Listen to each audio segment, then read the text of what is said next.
Yeah, it's from One Piece. I love that anime. Never seen it, but I'm definitely familiar with it. Highly recommend, but it is about 600 episodes long. Yeah, that's part of the reason why I haven't seen it. But you could see, he's looking pretty confident here. You know what, a ZVZ, the more I think about it, not a bad choice. Bjorn did have some problems in the ZVZ match. He lost to Terror even in a builder loss. I think he got a bit unlucky in that matchup. It's simply just an unlucky sort of situation. But we could see that. Let's find out. Let's take a look here. Who's CJ sending out? Who's it going to be?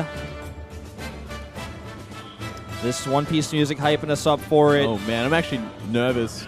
Oh, it's Bjorn! That's Bjorn. They're bringing him out early. They're not saving him. He used to be the anchor for the team last year. Now coming out second here on a Terran map. Okay. 2-0 versus Zerg so far. I mean, he's not doing bad versus Zerg. Absolutely not. I was kind of wondering. We haven't seen him that much this round, but still, 2-0 versus Zerg. He's looking good in this matchup. Is he going to be good enough against someone like Rogue? I don't know. He does have the map advantage. It is a good map for Terran. We'll have to wait and see what the spawns are is the next point of this map in the three-player sort of map we do have. Yeah, absolutely. Well, he's got to get himself psyched up here because this is not an easy opponent he's got. And if CJ loses him early here, they become at a 2-0 deficit without one of their best players on their roster, one of their anchors gone. They absolutely need to win here if they want to maintain any sort of momentum. All right, guys, let's go into game number 2 on Catallena.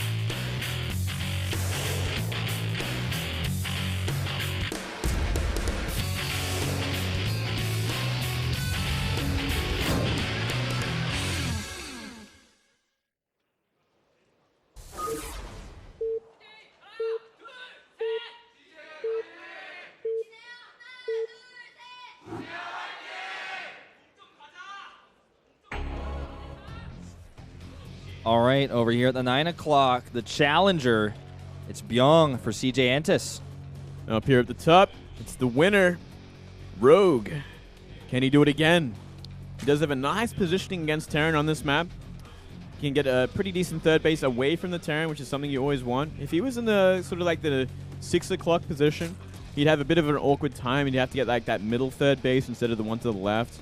So, yeah, it makes things a little bit harder on this kind of map. But where he is now, he should be happy. And he is going straight towards the Terran base with that Overlord. That starting Overlord, which is going to help out a lot. Flew all the way from California for Pro League. Thank you to my beautiful wife. It says at the bottom in Korean the same thing. Thank you to my beautiful wife. Very politely there as well. Wow, that is fantastic. So thank you to that beautiful wife for bringing him down here. Really appreciate that. Wonder if his wife's Korean or if that's why he's typed it out like that.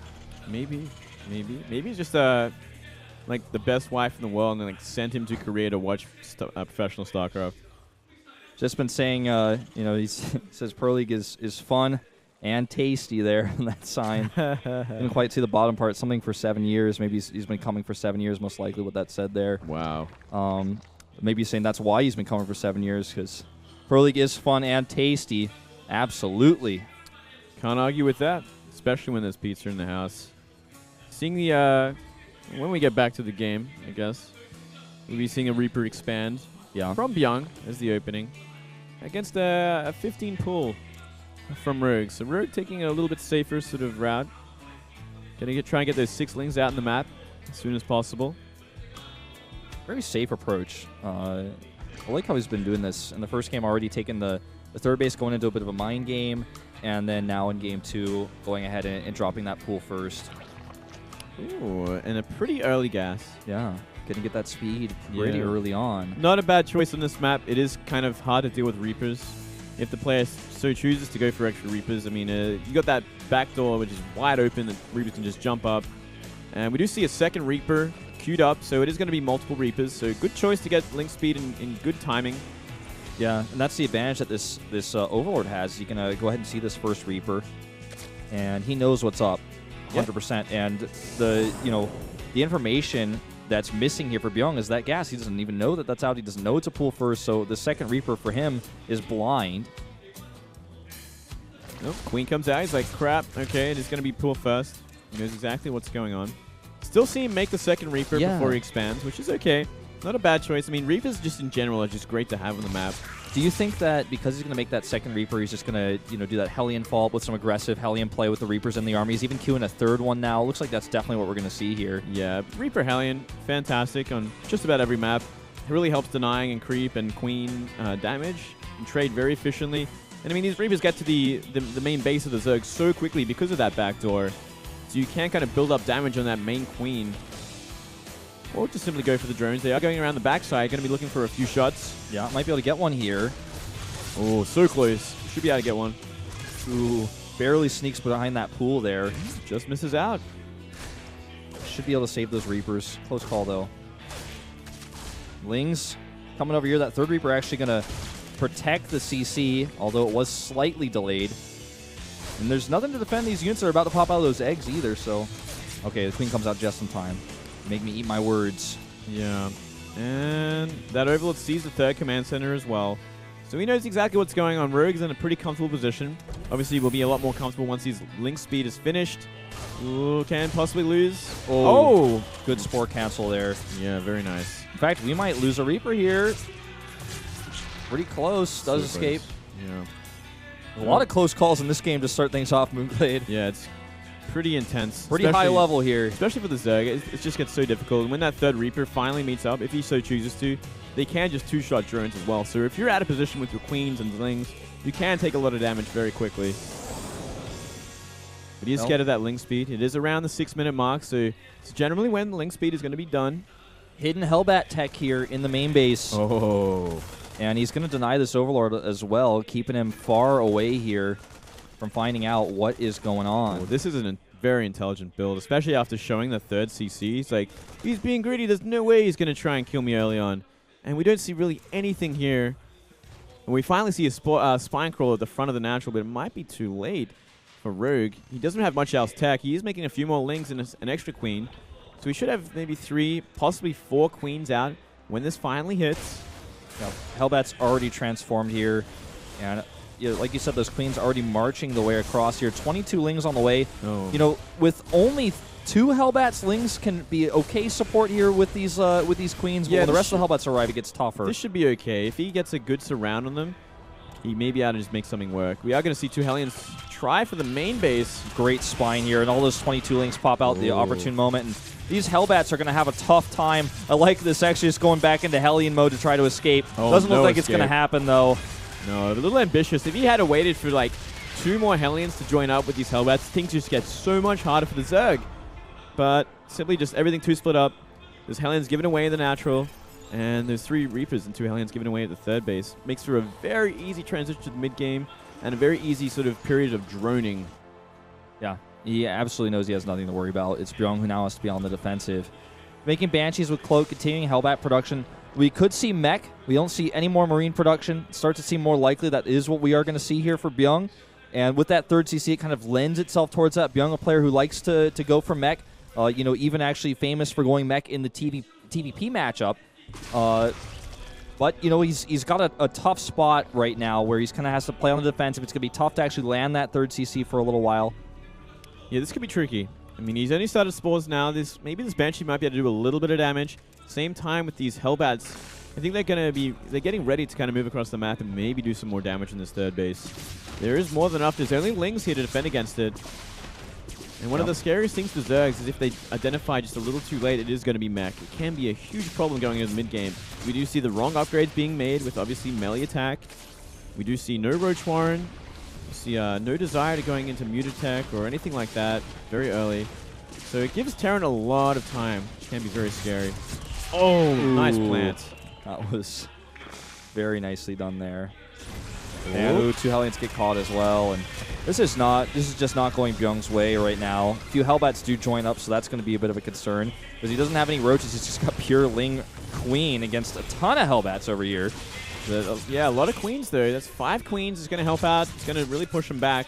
Banshee's not going to get anything done. Yeah, Banshee definitely not going to. Ling's looking for a counterattack. Yeah. Oh, the wall. He missed. Oh, that was close. Yeah, he was watching. He had them selected. He knew what was going on. That was a very, tense moment there. Had he missed that, that could have been huge. Still no Roach Warren in production, which is kind of making me scared, Wolf. He's going to really need them, I think, in the mid-game, unless he plans to simply go into Ultras and maybe Mutas, but he only got 4 gases as well, adding his 5th and 6th now. Yeah, and with a ton of factories on the way, you know, even though we already suspected, the mech is confirmed. Rogue still doesn't know. Yeah, he's getting a Baneling nest right now, in fact. He just hasn't been able to identify that there's no Marines in production. He hasn't been able to see the factories. And, you know, this sort of opening does transition well into bio, but hold that thought because Lings are now on the third base uncontested. They're able to sneak by the Hellbats, do some hold position harass here. He will lose a lot of them. Actually, not really. In fact, he gets away, even gets a few into the natural. Wow. Really nicely done. And he is making that Roach Warren now. Maybe he's realized he's adding Aspire as well. He's actually getting Hellbat kills. He's actually just doing circles around this turn right now. Young is kind of falling apart. He's just letting these Lings in, doing way too much. 7 SCVs going down to a Ling run by against a mech. Something you don't normally see. Yeah, he's definitely having some frustration with this game. I mean, we saw earlier, even had some of his SCVs trapped that he was trying to send to the third base. We see this Baneling tech actually coming into some fruition maybe. This Banshee is just not quite close enough to spot them. So even though he was probably getting this for bio, it could actually end up having some utility here. The Banshee's just out of vision, and they may be able to clean this up. Ooh, close call here. Maybe trying to trap those Lings. He is going to clean up a lot of them. Oh, Banelings are going in now. He doesn't see. He doesn't pull in time. 7 SCVs. Not a bad trade. That was for 6 Banes, so kind of expensive, but not still. bad. Not bad. While this is all happening, we are seeing the 4th base go down for Rogue, making a lot of Roaches, starting the Roach upgrades, and making Aspire. I wonder if he's going to be adding Corruptors. I think Corruptors would be kind of the best addition considering how many Banshees we see. There's no way you're going to get Mutas out to really deal with them because there is a lot of Thors in production. In fact, he's about to have 5 Thors, if I'm not mistaken. 6, yeah. Yeah. So, you know, the Mutalisks are absolutely not going to come into play here, at least not for a while, but he needs to get siege tanks out to deal with this Roach force.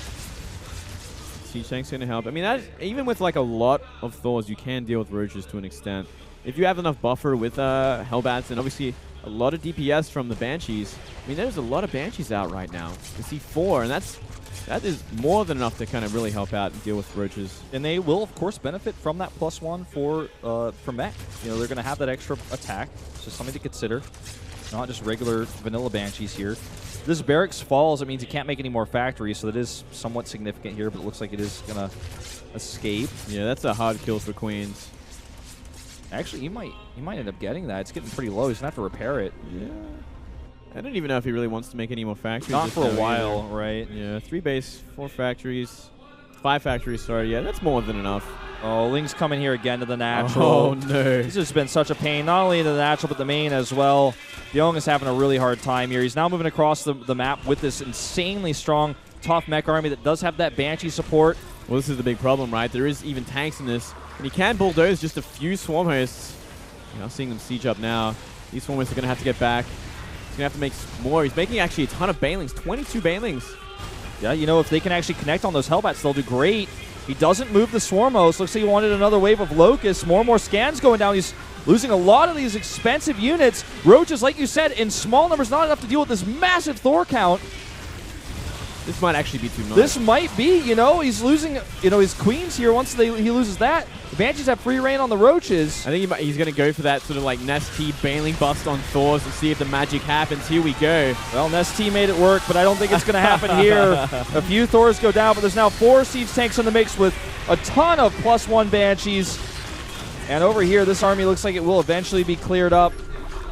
This could be too much, yeah. There's not enough Swarm Hosts out to really pose a threat to 4 tanks. Rogue has 93 drones. Yeah, he definitely has the economy. He's doing so much work. And we even see a Roach 1 bind to the third base doing damage, making the SCVs pull. Lots of scans. And it doesn't look like we're going to see Byung kind of commit any further until reinforcements arrive. He just needs to get back and regroup for a second here. Roach is trying to get off some of these Thors at the back. A little bit of Baneling support there at the end.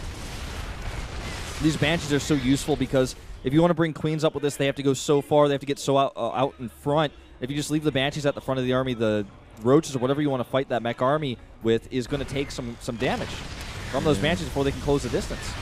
Now, we only see 2 Thors left, Wolf. Now, this could be a great opening for a Muta transition if we saw Rogue identify this, but we haven't seen him identify it just yet. Still upgrading everything on the ground. Obviously, still wants to really look after his Swarm Host. Going to that style, but it's only good for a time. While that's all happening, though, we are seeing that massive Roach run by. Yep. Roach is over here now in the natural, killing a ton of those SCVs, and oh wow, he's actually cleaning up the natural SCV count. 26 going down. Few Hellions in Hellion mode. Swing into the fourth base over here for Rogue, getting some kills meanwhile. Not going to be able to make up the difference, though, and also the third base is under attack as well.